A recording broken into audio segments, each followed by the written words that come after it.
Bible Journeys at ChristenDome. Bible Journey 2, Discovering Paul. Day 3, Acts chapter 14. At Iconium, Paul and Barnabas went as usual into the Jewish synagogue. There they spoke so effectively that a great number of Jews and Greeks believed. But the Jews who refused to believe stirred up the other Gentiles and poisoned their minds against the brothers. So Paul and Barnabas spent considerable time there, speaking boldly for the Lord, who confirmed the message of his grace by enabling them to perform signs and wonders. The people of the city were divided. Some sided with the Jews, others with the apostles. There was a plot afoot among both Gentiles and Jews, together with their leaders, to ill-treat them and stone them. But they found out about it and fled to the Lycaonian cities of Lystra and Derbe, and to the surrounding country, where they continued to preach the gospel. In Lystra there sat a man who was lame. He'd been that way from birth and had never walked. He listened to Paul as he was speaking. Paul looked directly at him, saw that he had faith to be healed, and called out, "Stand up on your feet." At that, the man jumped up and began to walk. When the crowd saw what Paul had done, they shouted in the Lycaonian language, "The gods have come down to us in human form." Barnabas they called Zeus, and Paul they called Hermes, because he was the chief speaker. The priest of Zeus, whose temple was just outside the city, brought bulls and wreaths to the city gates, because he and the crowd wanted to offer sacrifices to them.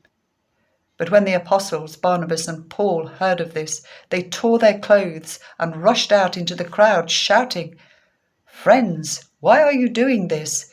We too are only human like you. We are bringing you good news, telling you to turn from these worthless things to the living God, who made heaven and earth and sea and everything in them. In the past, he let all nations go their own way, yet he has not left himself without testimony. He has shown kindness by giving you rain from heaven and crops in their seasons. He provides you with plenty of food and fills your hearts with joy." Even with these words, they had difficulty keeping the crowd from sacrificing to them. Then some Jews came from Antioch and Iconium and won the crowd over. They stoned Paul and dragged him outside the city, thinking he was dead. But after the disciples had gathered round him, he got up and went back into the city. The next day, he and Barnabas left for Derbe. They preached the gospel in that city and won a large number of disciples.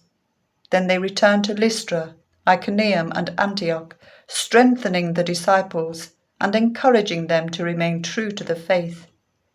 "We must go through many hardships to enter the kingdom of God," they said.